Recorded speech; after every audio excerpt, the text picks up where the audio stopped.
Oh là là là là là là là là là là, je vais pas me faire que des amis avec ce sujet de vidéo. Eh oui, on va parler du fameux projet pour la loi de la fin de vie, pour l'euthanasie, qui a été adopté à l'Assemblée nationale. Et oui, encore une fois, l'Assemblée nationale, grande représentante du peuple en France, a adopté cette loi maçonnique. Eh oui, qui a été poussée par le Grand Orient de France via Yael Braun-Pivet et d'autres. C'est magnifique, c'est génial. Et donc cette loi sur l'euthanasie, on va en parler puisqu'en fait c'est bien plus compliqué qu'il n'y paraît et il y a beaucoup de choses que la plupart des gens ignorent. Tout le monde, j'en ai parlé avec quelques personnes, vous reconnaîtrez, mais le premier argument qui vient c'est oui mais c'est pour les gens qui souffrent. Oui, sauf que pour les gens qui souffrent, il y a déjà des choses qui existent.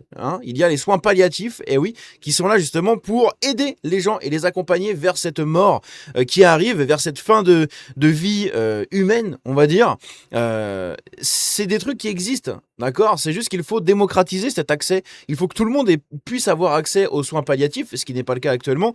Il y a encore beaucoup de personnes qui n'y ont pas accès. Il faut que les gens y aient accès. C'est pas un bouton magique comme l'euthanasie qui va régler tous les problèmes. Et oui, on va en parler. Vous allez comprendre pourquoi je parle justement de bouton magique, puisque vous allez me dire, oh mais non, mais ça se déclenche pas comme ça l'euthanasie. Si, si, si, si. En France, c'est 48 heures là.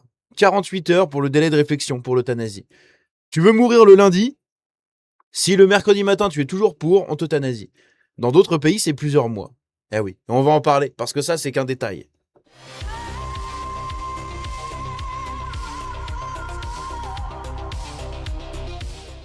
Donc, cette loi en faveur de l'euthanasie a été adoptée à l'Assemblée nationale. Vous avez ici la répartition des votes. 295 voix pour, 232 contre. À savoir que c'est en troisième lecture, donc ça fait 3 fois que le texte est voté depuis plusieurs années. Là, c'est la troisième fois, et à chaque fois, l'écart entre la majorité se restreint. De plus en plus, il y a des gens qui s'opposent à cette loi.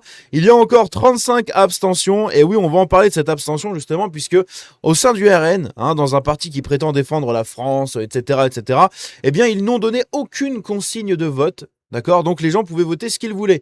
Heureusement, on a des gens assez sains d'esprit qui ont voté contre pour 133 voix, 133 voix, je vais y arriver, 103 voix contre. Et vous avez en face 14 voix pour du côté du RN. C'est magnifique. Parmi les gens qui ont voté pour, évidemment, je vous le donne en mille, Sébastien Chenu. Eh oui, grand ami des hautes cercles des hautes sphères du pouvoir, vice-président de l'Assemblée nationale, etc., etc. Donc un grand républicain, adepte des soirées chemsex, sûrement. Encore une fois, vous avez également Jean-Philippe Tanguy. Pareil, c'est sûrement le cheveu sur la langue qui l'a fait voter un peu de travers, je sais pas. Bref, et vous avez beaucoup de gens comme ça qui ont voté au sein du RN pour cette loi sur la fin de vie, sur l'aide à mourir. Et vous allez comprendre que c'est absolument catastrophique. On a eu 5 abstentions. Encore une fois, les abstentions, surtout sur des sujets comme ça, je ne comprends même pas comment on peut s'abstenir, d'accord. On te paye pour voter, pas pour dire, j'en sais rien. C'est assez lunaire. Je sais pas. Bref, c'est assez ridicule.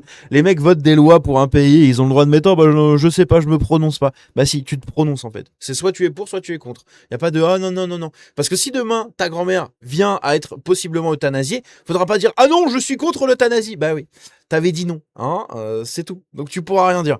Et oui, on va en parler justement de cette loi maçonnique qui a été votée à l'Assemblée nationale, puisque, comme je l'ai dit, ça a été poussé par le Grand Orient de France, avec Yael Braun-Pivet, etc.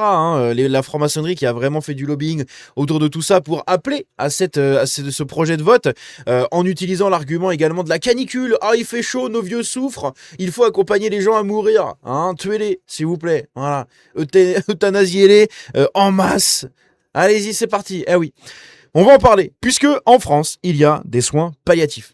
Voilà. Quand les gens arrivent aux portes de la mort, il y a des soins palliatifs qui sont déclenchés. Quand vous avez les contacts, l'argent ou je ne sais quoi, vous avez des soins palliatifs. Le problème, c'est que beaucoup de gens n'ont pas accès à ces soins palliatifs parce que pas assez d'argent, parce que pas le contact, parce que pas assez de temps, des fois, ça arrive, parce que diagonale du vide et désert médical et tout ce que vous voulez. Donc c'est assez compliqué à mettre en place, là où l'euthanasie paraît comme un bouton magique. Eh oui, pif, on appuie, 24 heures plus tard, enfin 48 heures plus tard, vous êtes euthanasié. Et oui, puisque en Belgique et au Canada, il y a déjà des cas pratiques. Dans ces pays-là, l'euthanasie était déjà en vigueur depuis plusieurs années, et je ne sais plus lequel des deux, hein, mais parmi ces deux pays, il y en a un où le délai de réflexion sur l'euthanasie est statué à 3 mois, et l'autre à 1 mois. Et en France, on a mis 48 heures.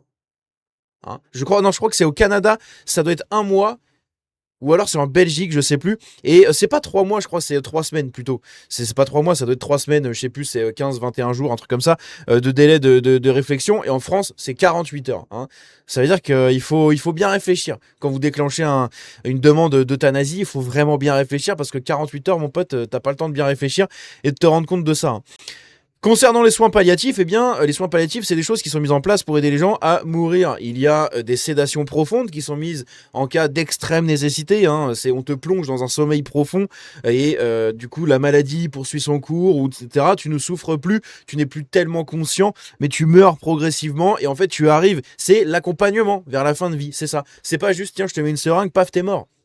C'est vraiment, on vous accompagne jusqu'à la fin. Et oui, il y a aussi le soutien psychologique, hein, l'accompagnement psychologique pour les personnes du coup qui bénéficient de ces soins palliatifs. Il y a aussi possiblement le soutien spirituel. Eh oui, hein, combien de personnes se sont tournées vers la foi, arrivées aux portes de la mort pour se faire accompagner tout simplement dans leur prochain voyage. C'est quand même un truc beaucoup mieux, je trouve, que de simplement injecter une substance létale en quelqu'un pour le buter, voilà, parce que, ah, mais regardez, il souffre, le martyr, tiens, on te bute. Voilà, prenez votre grand-mère, jetez-la du 3e étage, et ça fera exactement le même effet, hein, tout simplement. Il faut accompagner des gens vers la fin de vie avec des moyens sains et vraiment humains. Parce que ça, c'est pas de l'humanisme. D'accord ? Ça, c'est pas de l'humanisme, c'est pas de la liberté, c'est pas des trucs comme ça. Ça, c'est littéralement inhumain. Mais vraiment inhumain. Vous tuez des gens. C'est incroyable quand même. On tue des gens. Mais on les tue pas parce que ils méritent de mourir, parce que ce sont des démons, parce que ils ont ruiné des familles entières, des vies entières, ils ont fait des dégâts de malades. Non, on les tue parce qu'ils souffrent. Tu souffres, t'es mort. C'est double peine. Normalement, tu souffres et on t'aide à moins souffrir. D'accord ? On t'aide à moins souffrir, on te tend une main, on te parle, on t'accompagne, on discute avec toi. On peut essayer de te faire rire, on peut essayer de t'aider dans cette fin de vie et t'accompagner progressivement vers la fin de cette vie humaine. Et non, ça ne marche pas comme ça avec ces gens-là. Ces gens-là veulent enclencher l'euthanasie, c'est absolument scandaleux. Bref, donc je sais qu'il y a beaucoup de gens qui vont pas être d'accord, je vais sûrement me faire insulter dans les commentaires, etc. Comme d'hab, vous savez comment je marche, je m'en bats les couilles.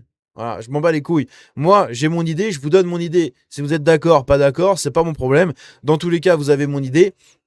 Moi, je vois comment ça se passera plus tard. Hein, et on va en parler justement de ça, parce que comme j'ai dit, il y a des cas concrets. Le Canada et la Belgique notamment. Avant d'en parler, on a un truc paradoxal qui s'est déroulé, puisque en plein débat sur cette fameuse loi de la fin de vie, eh bien, on a Emmanuel Macron qui était présent au 9e congrès mondial pour l'abolition de la peine de mort, hein, donc pour célébrer un peu tout ça.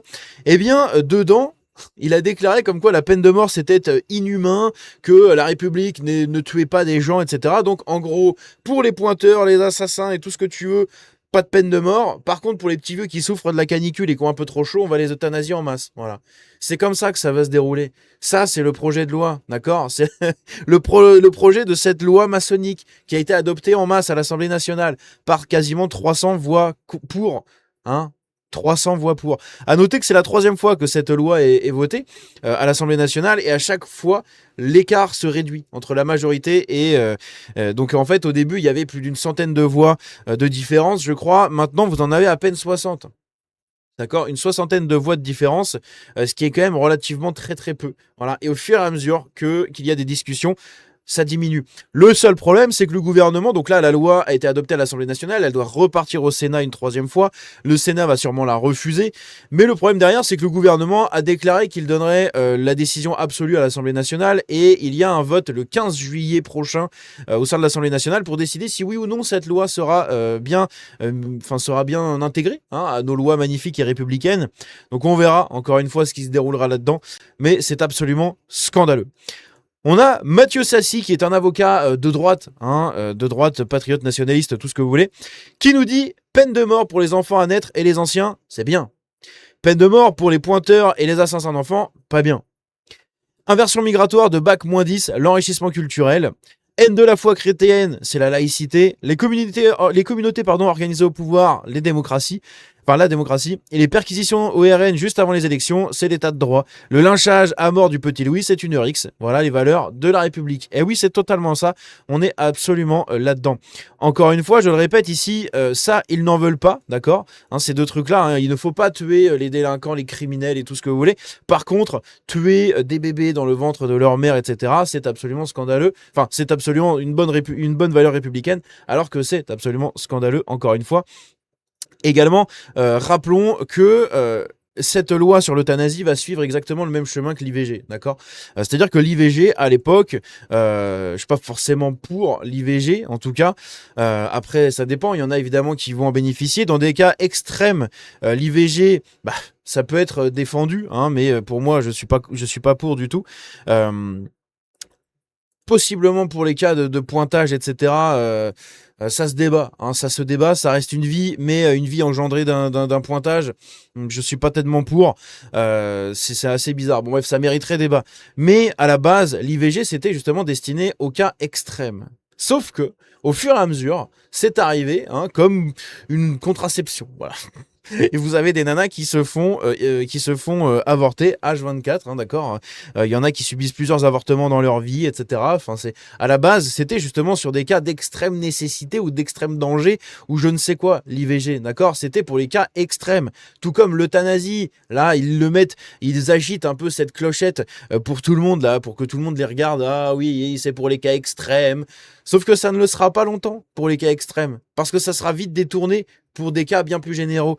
Et on a justement ce cas-là, on va regarder ici, mince je l'ai pas mis ici, je crois que c'était Pierre-Marie Sève qui avait fait justement un article là-dessus, enfin un petit post, en nous donnant un peu plus de détails justement sur ce truc autour de l'euthanasie justement. Voilà, on a son post juste ici, il nous dit: le Canada a légalisé l'euthanasie en 2016. Okay, 2016, le Canada, le délai c'est 3 semaines ou 1 mois pour déclencher l'euthanasie, hein, le délai de réflexion. Au début, cela ne devait s'appliquer qu'à des majeurs en cas de mort irrémédiable extrêmement douloureuse. En 2021, ça a été élargi à toutes les maladies chroniques ou handicaps graves, même sans imminence de la mort. En mars 2027, elle sera étendue à toutes les maladies mentales. Elle représente déjà 5% des décès au Canada. Cette réforme n'est pas une avancée civilisationnelle, c'est la célébration de la mort et je suis absolument d'accord avec lui. Vous avez l'exemple ici même d'une dérive qui va arriver en France, hein. Ils ont juste à vous agiter les clochettes de oui mais c'est pour les gens qui souffrent. Voilà. Du coup tout le monde est d'accord, le grand public est d'accord. Je sais, hein, j'en ai parlé avec des gens, je leur ai dit que moi j'étais contre l'euthanasie, ils m'ont dit bah non moi je suis pour les gens qui souffrent. Alors je vous critique pas, simplement c'est ce qu'on vous pointe pour le bout du nez. Je veux dire, on connaît maintenant la République, d'accord? On sait ce que font les gens. Donc ils nous agitent comme ça un sucre et puis en fait derrière ils nous mettent le doigt bien profond. Bah là c'est exactement ce cas-là. Voilà. Au Canada en 2016 ça a été voté, très bien pour les cas majeurs etc. Puis en fait 5 ans après on le met à tout le monde, hein, tous ceux qui sont un peu malades etc. Un handicap, t'es handicapé, t'as pas envie d'être handicapé, t'as pas le mental assez fort, tiens pan tu meurs. Voilà. C'est magnifique. T'es atteint de migraine chronique, tu souffres le martyre. Je le sais, j'ai une collègue qui était atteinte de migraine chronique, hein, qui avait des maux de tête abominables plusieurs fois par semaine, etc. Enfin, c'était ingérable. Même avec des médicaments, ça reste extrêmement dur. Est-ce que pour autant, elle doit mourir? Eh bien, je peux vous parler à sa place, hein, sans aucun doute. Nathalie, tu m'excuseras, hein, je m'exprime à ta place, mais je pense que non. Hein, je pense que tu ne serais pas pour mourir, pour te faire euthanasier, puisque tu souffres le martyr avec tout ça. Mais à côté de ça, tu profites de ta fille, tu profites de ta vie, de ton mari, tu t'occupes de ta maison, tu travailles, tu as tes relations, tes amis, tes sorties, tes voyages. Voilà. Donc, le cas de Nathalie, par exemple, dans mon entourage, eh bien, est assez intéressant à ce niveau-là, puisque oui, sur le papier, sa maladie atteinte de migraine chronique pourrait bénéficier d'une euthanasie. Est-ce que pour autant c'est le remède miracle? Bah pas tellement, hein, pas tellement, voilà. Mais c'est le projet hein, qui arrive, hein, c'est le projet qui arrive quand on voit que ça a été poussé par le Grand Orient de France, tout simplement cette loi où ils ont fait un communiqué juste là, hein. Je vous le mets pas en entier, mais je vous le mets comme ça, voilà. Si vous voulez lire, c'est un communiqué officiel du Grand Orient de France, d'accord, en pleine canicule, qui nous dit bon, il va peut-être falloir accélérer le vote, hein, sur l'euthanasie, puisqu'il y a quand même des vieux qui meurent de chaud, donc on peut peut-être les accompagner pour mourir, hein, butez-les s'il vous plaît. Voilà, ça c'est un communiqué officiel, d'accord, du Grand Orient de France, hein, vous le voyez juste en haut. La loi relative à l'aide à mourir à la fin de vie, un enjeu de liberté, de dignité, de laïcité. Laïcité, très intéressant. C'est incroyable. Donc ici, vous avez tout leur communiqué. Vous pouvez faire pause encore une fois et le lire si vous le voulez. C'est signé ici par Pierre Bertinotti, le grand maître de l'Orient de France. Hein, magnifique. Celui-même qui a posé tout simplement avec, comment elle s'appelle, avec Yael Braun-Pivet. Hein, voilà, une petite photo que vous avez sûrement vue sur les réseaux sociaux. Hein. Yael Braun-Pivet, les amis, qui posait avec le directeur des francs-maçons, hein, de ce Grand Orient de France. Et après, on nous dit non, mais la République est pas corrompue, c'est le peuple qui dirige la démocratie. Elle m'habite, hein, suce ma queue. C'est un truc de malade. Putain, j'en peux plus. Franchement, j'en peux plus. Je vous dis honnêtement, je tanque pour beaucoup de sujets dans les vidéos, des trucs comme ça qui sont scandaleux, qui me font péter un câble. Mais ce genre de truc où on a juste à agiter une clochette et les gens valident. Alors que derrière, on sait très bien la douille qu'ils vont nous mettre, puisque tout n'est qu'une histoire de douille. Hein, on vous montre 10% des 90%, enfin des 100% qu'on va faire. Voilà, et les 90% restants sont absolument scandaleux. Voilà. On dit oui, mais c'est pour les malades extrêmes. Puis en fait, après, on va l'élargir aux maladies chroniques, aux maladies mentales, aux personnes déficientes, aux handicapés, et blablabla, et blablabla. Et puis à la fin, bah, c'est parti, quoi. Hein, le petit moustachu autrichien en rêvait. Les macronistes francs-maçons l'ont fait avec l'union et le soutien de la gauche. Voilà. Et d'une partie de la droite, hein, des Républicains et du RN notamment. C'est magnifique. Ici, on a Catherine Rimbert. Catherine Rimbert, c'est une députée du RN. Et on va écouter son message que je trouve très intéressant. L'Assemblée nationale a adopté le projet de loi sur l'aide à mourir. Face à ce sujet de société si grave, le débat exigeait de la hauteur et une immense responsabilité. Fidèle à notre attachement indéfectible à la vie, je considère que la priorité absolue doit être le soin, l'accompagnement des patients et le développement réel des soins palliatifs partout en France. Comme je l'ai dit, beaucoup de gens n'ont pas accès à ces soins malheureusement. C'est pour ça que beaucoup vont activer la carte Joker euthanasie. Ce texte demeure malheureusement inabouti et comporte des risques réels de dérive dont on connaît désormais les effets au Canada ou en Belgique. Un sujet si crucial mériterait un cadre plus protecteur. J'ai donc voté contre cette loi. Loin de toute polémique, c'est un vote de conscience pour défendre une société qui soigne et accompagne les malades et les plus fragiles jusqu'au bout. Et oui, les mesures du jusqu'au boutisme devraient s'appliquer tout simplement à ce voyage vers la mort, puisqu'il faudrait accompagner les gens spirituellement, médicalement et psychologiquement. Voilà. Les 3 accompagnements les plus nécessaires quand tu arrives en fin de vie, des médicaments pour t'aider à moins souffrir, voilà, un soutien psychologique pour savoir si ça va toujours, si tu te sens toujours bien, et un soutien spirituel pour t'expliquer ce qui t'amène, enfin ce qui t'attend, je veux dire, de l'autre côté, tout simplement, et savoir, voilà, si tu es prêt, comment t'accompagner au mieux, etc. Il faut des soins palliatifs, et en plus c'est con, mais ça créerait beaucoup d'emplois, hein, peut-être, plutôt que des euthanasies où une seringue et paf, c'est plié, ciao, on passe au suivant. Bref. Encore une fois, hein, c'est magnifique. C'est une loi absolument scandaleuse qui a été votée, mais que voulez-vous, hein, beaucoup de gens sont pour, visiblement. Il y a beaucoup de gens sur les réseaux qui défendent ce truc-là, mais aussi énormément de contre. Après, je sais que moi, dans ma vie, par exemple, il n'y a pas beaucoup de gens qui sont pour, hein, en tout cas. Ou du moins, dès qu'on leur montre un peu comment est faite cette loi, hein, par la franc-maçonnerie d'une part, puis les dérives que ça va amener de l'autre côté, aucun garde-fou, hein, je ne l'ai pas précisé, mais il n'y a aucun garde-fou dans cette loi, d'accord ? Pour l'instant, il n'y a rien qui n'a été statué, c'est-à-dire qu'il n'y a pas de restrictions strictes aux personnes en extrême urgence, en extrême souffrance, en extrême je ne sais quoi. Il n'y a rien du tout, hein, tout ça n'a pas été mis, d'accord ? Donc c'est un peu la porte ouverte à toutes les fenêtres, et on le rappelle, 48 heures de délai de réflexion. 48 heures, bordel. 48 heures. Sérieusement, c'est hallucinant. Vraiment, c'est hallucinant. Je sais pas pourquoi j'ai mis ça là. C'est hallucinant, c'est scandaleux. Bref, dans tous les cas, donnez-moi vos avis là-dessus. Je pense que vous allez avoir des avis. Je vais me faire insulter, hein, encore une fois. Ah oui, je vous ai pas montré cet extrait-là.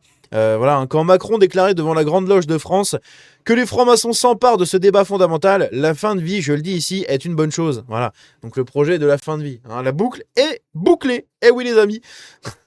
Ah, c'est magnifique.